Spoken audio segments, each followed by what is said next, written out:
ಕೇಂದ್ರ ಸರ್ಕಾರದ ವಿರುದ್ಧ ಹೋರಾಟಕ್ಕೆ ಕಾಂಗ್ರೆಸ್ ನಿರ್ಧಾರವನ್ನ ತೆಗೆದುಕೊಂಡಿದೆ. ಕೇಂದ್ರದ ತಾರತಮ್ಯ ವಿರೋಧಿಸಿ ಕಾಂಗ್ರೆಸ್ ಹೋರಾಟವನ್ನ ಮಾಡೋದಕ್ಕೆ ಸಿದ್ಧತೆ ಮಾಡಿಕೊಳ್ತಾ ಇದೆ. ಫೆಬ್ರವರಿ 6 ಹಾಗೆ 7ನೇ ತಾರೀಕಿನಂದು ಪ್ರತಿಭಟನೆಗೆ ನಿರ್ಧಾರವನ್ನ ತೆಗೆದುಕೊಂಡಿದೆ. ದೆಹಲಿಯಲ್ಲಿ ಹೋರಾಟದ ಬಗ್ಗೆ ಡಿಸಿಎಂ ಡಿಕೆ ಘೋಷಣೆಯನ್ನ ಮಾಡಿದ್ದಾರೆ.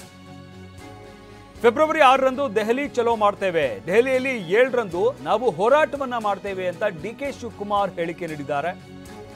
ಎಲ್ಲರೂ ಸೇರಿ ದೆಹಲಿಯಲ್ಲಿ ಪ್ರತಿಭಟನೆ ಮಾಡ್ತೇವೆ, ರಾಜ್ಯದ ಎಲ್ಲ ಸಂಸದರಿಗೂ ಆಹ್ವಾನ ಮಾಡ್ತೇನೆ. ಬೆಂಗಳೂರಿನಲ್ಲಿ ಡಿಸಿಎಂ ಡಿಕೆ ಶಿವಕುಮಾರ್ ಹೇಳಿಕೆಯನ್ನು ನೀಡಿದ್ದಾರೆ. ಕೇಂದ್ರ ಸರ್ಕಾರದ ವಿರುದ್ಧ ಹೋರಾಟ ಮಾಡೋದಕ್ಕೆ ಕಾಂಗ್ರೆಸ್ ನಿರ್ಧಾರವನ್ನ ತೆಗೆದುಕೊಂಡಿದೆ. ಕೇಂದ್ರದ ತಾರತಮ್ಯವನ್ನ ವಿರೋಧಿಸಿ ಕಾಂಗ್ರೆಸ್ ಹೋರಾಟ ಮಾಡೋದಕ್ಕೆ ಸಿದ್ಧತೆ ಮಾಡಿಕೊಳ್ತಾ ಇದೆ. ವಿಚಾರಕ್ಕೆ ಸಂಬಂಧಪಟ್ಟಂತೆ ಡಿಸಿಎಂ ಡಿಕೆ ಶಿವಕುಮಾರ್ ಹೇಳಿಕೆ ನೀಡಿದ್ದಾರೆ. ಫೆಬ್ರವರಿ 6 ಹಾಗೆ 7ನೇ ತಾರೀಕಿನಂದು ಪ್ರತಿಭಟನೆಗೆ ನಿರ್ಧಾರವನ್ನ ಮಾಡಿದ್ದಾರೆ. ಇನ್ನು ಈ ಹೋರಾಟ ದೆಹಲಿಯಲ್ಲೇ ನಡೆಯುತ್ತೆ. ದೆಹಲಿಯಲ್ಲಿ ಹೋರಾಟದ ಬಗ್ಗೆ ಡಿಸಿಎಂ ಡಿಕೆ ಶಿವಕುಮಾರ್ ಘೋಷಣೆ ಮಾಡಿದ್ದಾರೆ. ಫೆಬ್ರವರಿ 6ನೇ ತಾರೀಕಿನಂದು ದೆಹಲಿ ಚಲೋ ಮಾಡ್ತೇವೆ, ದೆಹಲಿಯಲ್ಲಿ 7ನೇ ತಾರೀಕಿನಂದು ನಾವು ಹೋರಾಟವನ್ನ ಮಾಡ್ತೇವೆ.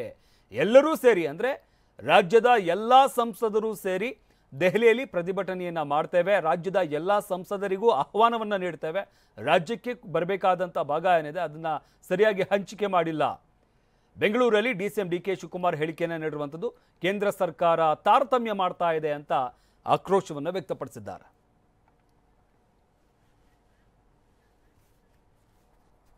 ಎಂಪಿ ಪೈಕಿ 27-26 ಗೆದ್ದಿದ್ರು.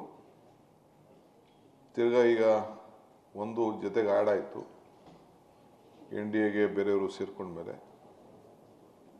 ಸೊ ಹಾಗೂ ಕೂಡ ಇವತ್ತು ನಮಗೆ ನ್ಯಾಯ ನಮ್ಮ ಸರ್ಕಾರಕ್ಕೆ ಕರ್ನಾಟಕಕ್ಕೆ ಸಿಗ್ತಾ ಇಲ್ಲ. ಉದಾಹರಣೆಗೆ